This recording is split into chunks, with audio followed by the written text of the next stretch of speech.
This is NBC 16 News at 5:30. Good evening. Thank you for joining us for NBC 16 at 5:30. I'm Jacqueline Mazer. A manhunt in Eugene tonight after one person is shot near 15th and Mill Street. Police are looking for two suspects. Our Kelsey Christensen is live at the scene with the latest details. Now, Kelsey, what can you tell us? Hey, that's right, Jacqueline. The call came in about 2:30, but right now it's still an active scene. I'm off of 15th and Mill right now. I'm going to step aside and give you guys a view because we have a good view from right here. We have police out, detectives. Again, this is still an active scene. They're investigating the shooting and still looking for those suspects. They believe that there are two suspects. They describe them as two males, one black and white. They still are outstanding, but however, luckily with that good weather, Chief Skinner told me that they think that they will have them soon detained in the near future. They do believe this incident to be targeted, isolated. That means that the shooter and the victim likely knew each other. Lucky for us, that means that there's probably not a threat to the community. And as for that victim that was shot, he was transported to Riverbend Hospital. We do know that his injuries are serious, maybe even life-threatening, but we don't know that condition just yet. Of course, we're going to have that information as we get it. Jacqueline? All right, wonderful. Thank you, Kelsey.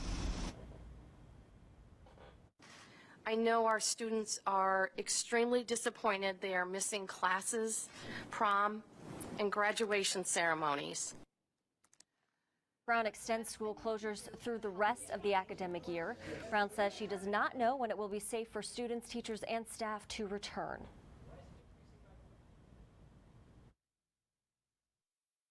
It is first and foremost to protect our kids and our teachers.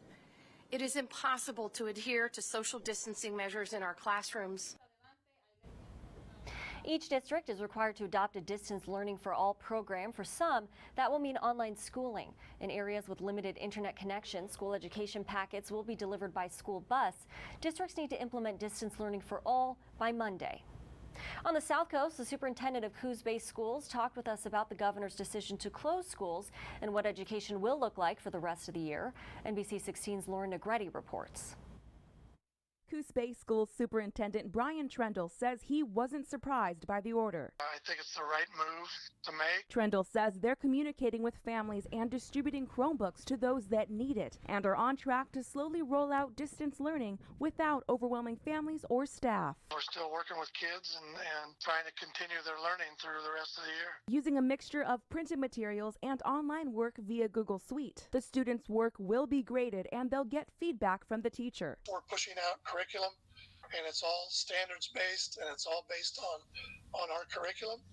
And then there's that supplemental piece, and then there's the health and wellness piece. The time spent on curriculum-based work depends on the grade level, and supplemental assignments can include reading independently, educational games, and looking in the student's backyard for a science experiment. For parents, they have online resources, communication with teachers, and an open line to tech support. Trendle says the district is reviewing the pathways to graduation and how it applies to Coos-based schools. Guidance on how we award credit for the remainder of the year, and some guidance around their state testing, essential skills. Reporting in Coos County, I'm Lauren Negretti.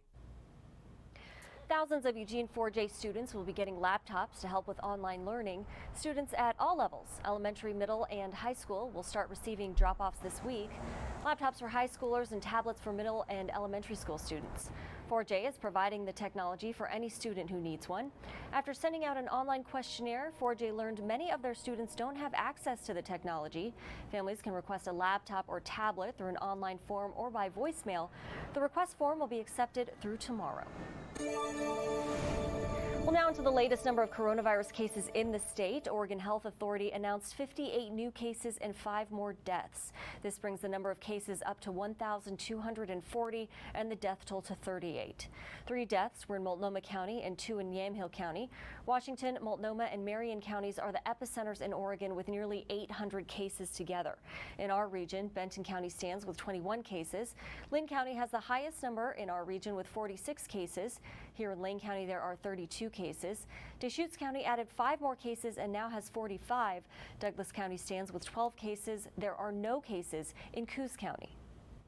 Well, Lane County has received nearly 1,100 coronavirus test results so far, but public health officials say there's still a limited supply of tests.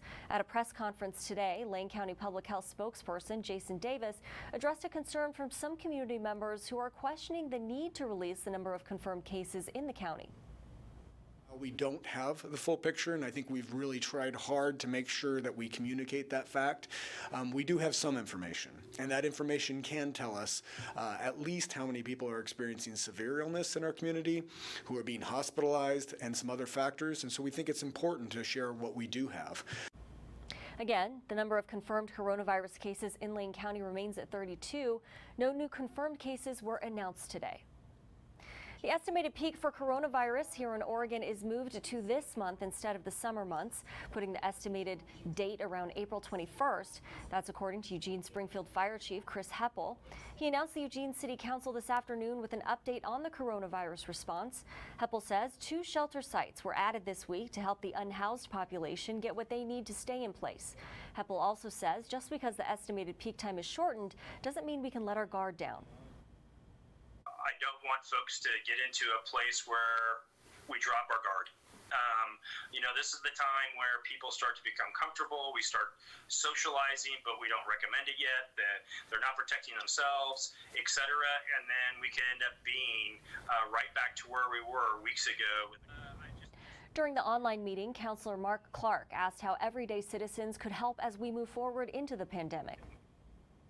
But we have some tall lifts, some heavy lifts ahead of us with regard to getting things back to normal someday, and how we can use more of the resources that are at our disposal.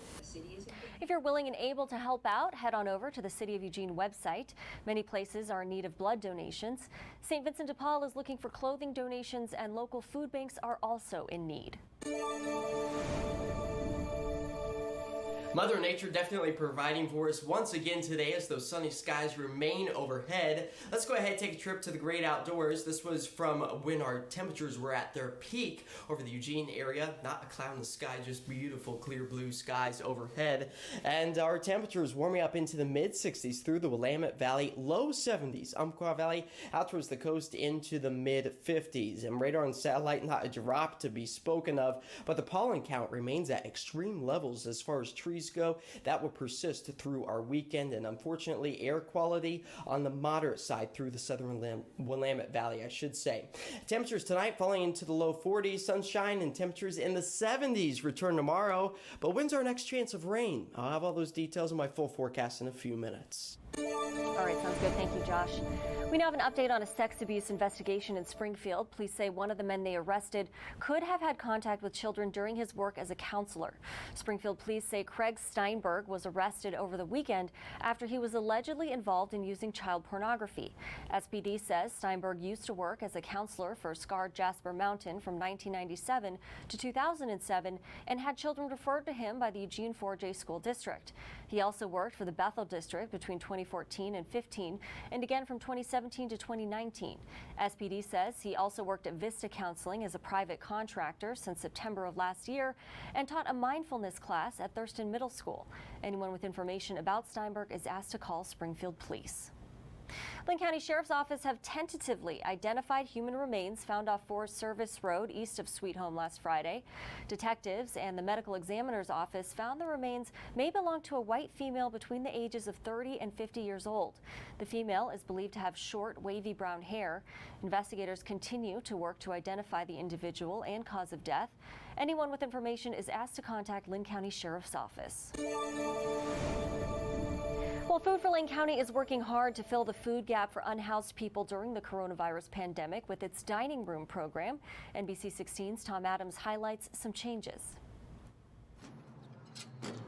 It's not business as usual for guests and the Food for Lane County staff at the dining room. It's social distancing time as the pandemic has shut down the sit down and eat area inside. We bring tables out and one person at a time can approach the table and grab the meal, and then we're not allowing them to eat on site. Still, the mission of the dining room program has not changed. We have a sandwich that's going to come with each order. That's to provide a hot meal for visitors, served with dignity and respect. We tend to serve the downtown Eugene area. We do get folks that will drive in from Crow or Springfield occasionally. Upwards of 250 guests a day, 4 days a week, come to the West 8th location downtown for sustenance, served up free. And we do that through utilizing the donated food out of the Food for Lane County warehouse.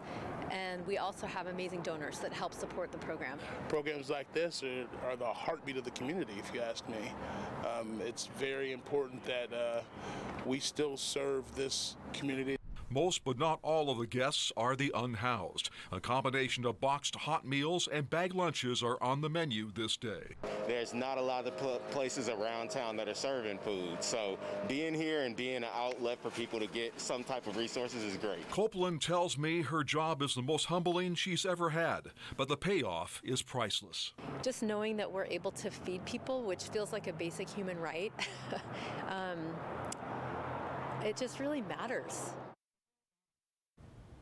Well, make sure to sign up for our newsletter to get the latest updates on local stories in your inbox. To sign up, visit NBC16.com/sign-up. Then type in your email and click sign up.